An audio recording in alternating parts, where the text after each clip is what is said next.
Bakit yung ibang partido, bakit yung ibang magdagsasama ay hindi makapagbuo ng mabigat na tiket? Dahil po, ang kanilang iniisip lamang ay kung paano nila tutulungan ang kanilang sarili at manalo ng eleksyon. Ngunit dito po sa alyansa, kaya po ang tawag sa amin ay alyansa dahil meron kaming paniniwala na lahat ng kailangan gawin para sa ating bansa ay kailangan magtulungan lahat ng Pilipino, lalong-lalo na ang mga opisyal na magiging senador, lalong-lalo na ang mga nakaupo sa taas sa matataas na opisina. Alam niyo po, kung minsan nakikita natin yung ibang partido, hindi sila nagugulat sila, natatakot yata sila sa inyo. Dahil pagka nakita ang line-up ng alyansa, kung ano-ano na sinasabi. Narinig lang natin nung isang araw. Walang daw pag-asa. Siguro, kanina wala silang pag-asa. Kaya papatay na lang sila ng 15 na senador. Talaga, bagay. Mahirap naman yung ibang tao. Ang iniisip lang nila, ang kaisa-isang solusyon sa lahat ng problema ay pumatay pa ng Pilipino. Nakakapagtaka kung bakit ganun. Ngunit, maintindihan mo rin. Dahil kung ako nga, ay nasa kabilang partido, at itong mga ito, ang kaharap natin, ay bako, mahihirap, sasabihin ko mahirap na kampanya ito dahil mabigat ang kalaban. Mabigat ang kalaban dahil tingnan yung una, kung tikilatisin natin sila ng isa't isa. Napakatingkad po ng mga record nila, napakaganda ng kanilang mga naging performance sa kanilang iba't ibang inupuan na mga posisyon sa pamahalaan. Kapag naman, kaya isa-isa sila magaling, pinagsama-sama pa natin silang lahat, ay talagang nakakagulat na ang kanilang tibay at lakas. Isipin nyo lang po, dito po sa ticket ng alyansa, 8 po ang naging senador na. Kaya alam na po nila yung trabaho. Sila po, si Senator Cayetano, Senator Lacson, Senator Lapid, Senator Marcos, Senator Pacquiao, Senator Rubilla, Senator Soto, Senator Tolentino. Nakita nyo naman po, eto mga nakaharap po sa inyo, sila ay sanay na kapag upo nila, pagka naluklok sila sa kanilang hinahabol na posisyon, hindi na po sila magtataka kung ano yung gagawin nila. Hindi na po magtatanong kung kani-kanino, kung anong dapat gawin. Alam na po nila ang trabaho nila. Alam na po nila kung sino kailangan kausapin. Alam na po nila kung ano ang pinakamainam na paraan para mabigyan tayo ng mas magandang serbisyo. At bukod pa ron, hindi lang naman sa Senado, marami po sa ating mga kandidato ay dumaan din sa mababang kapulungan o sa Kongreso, House of Representatives. Naging congressman po, Congressman Abalos. Naging congressman po, Congressman Binay. Congressman Cayetano, Congressman Marcos, Congressman Pacquiao, Congressman Tulfo, Congressman Villar. Kaya't nakikita mo po ninyo, hasang-hasa na itong ating mga kandidato sa trabaho ng lehislatura. At iba pa naman, at iba sa kanila, hindi lamang sa lehislatura, kung hindi rin sa cabinet positions. Dahil po, si Secretary Abalos, noong pumasok po kami, siya ay DILG Secretary. At si Erwin Tulfo naman, siya ay hinawakan niya ng napakagandang performance sa DSWD. Si Senator Lacson naman, siya naman ang namuno ng Yolanda Rehabilitation Commission na nagbibigay ng tulong sa lahat ng mga nabiktima sa Yolanda. At si Tolentino ng MMDA, ang una, siya po ay ang MMDA na chairman. At masasabi ko po sa inyo, nung nandun po kami sa Tacloban, at nag-aantay kami ng tulong, nag-aantay kami ng dadalhin ng mga gamit, ng mapagkain para sa mga nabiktima. Ang una pong dumating sa Tacloban na may dalang heavy equipment para ayusin, para i-clear yung mga kalsada, para hanapin yung mga buhay pa na nalibing ay si Senator Tolentino po. Siya ang unang nakarating sa Tacloban. Alam na po nila ang trabaho ng gobyerno mula sa baba hanggang sa taas, hanggang sa kabinete. Alam na po nila kung paano patakbuhin na maganda ang pamahalaan. At hindi lang po yun. Meron din po tayo mga gobernador na nasa local government. Ay alam niyo po, yung aking kapatid, naging governor po, Governor Jaime Marcos ng Ilocos Norte, Governor Lapid naman ng Pampanga, Governor Bong Revilla ng Cavite, puro mabibigat na probinsya na nagawa nila ng magagandang progreso. Kasama din ang mga mayor, city mayor po. Dito, kasama rin dito mga city mayor po. Unang-una, si Benhur Abalos po, matagal na mayor po ng Mandaluyong yan. Marami pong nakuha siyang premyo. Noong kinaiinggitan nga namin, nung nasa local government din ako, sabi namin, lahat na lang ng premyo napunta sa Mandaluyong. Paano ka naman kami? Pero ganun siya kagaling.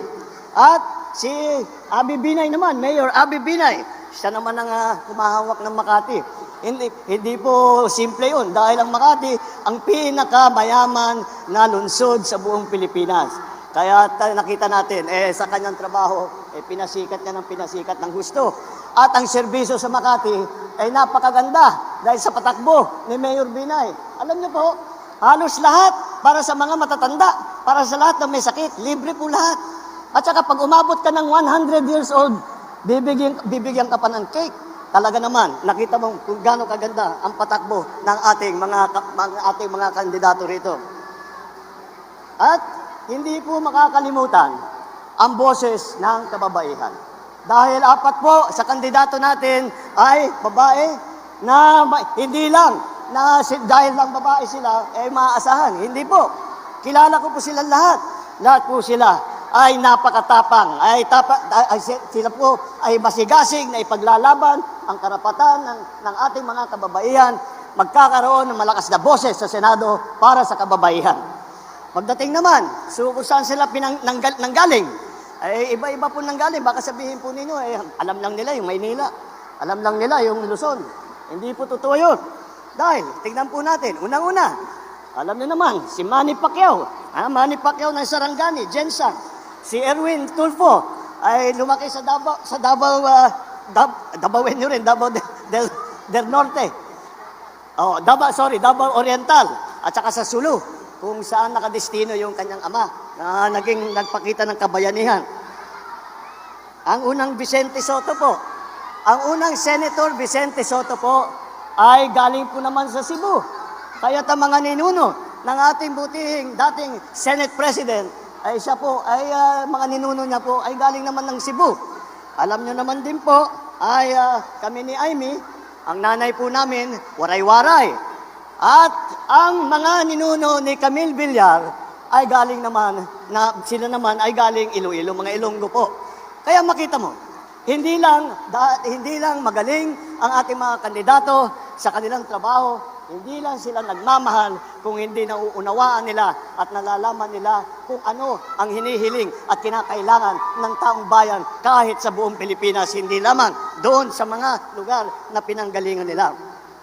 At alam niyo po, mas mahalaga pa dyan, hindi lang, bukod pa sa kanilang talino, bukod pa sa kanilang galing, bukod pa sa kanilang karanasan, may pagmamalaki po natin na sila ay walang bahid ng dugo ng mga pinatay na libo-libong Pilipino nung extrajudicial killing. Wala po silang kinalaman dyan sa mga ganyang klase.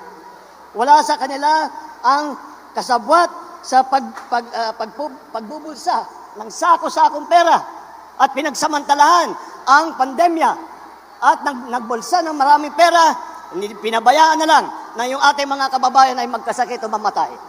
Wala rin sa kanila ang sip-sip sa China na tuwang-tuwa, sumisigaw.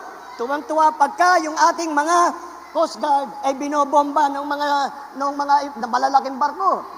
Hindi po sila sumasang-ayon sa mga ginagawa na hinaharang ang ating mangingisda at ninanakaw ang kanilang huli. Sila pinaglalaban po namin yan. Wala sa kanila ang nagtataguyod ng ng sentro ng krimen, sentro ng pagpapalapastangan ng mga kababaihan. Wala po sa kanilang kinalaman yung mahiwagang pogo na ang daming problemang binigay sa atin, ang daming sinaktan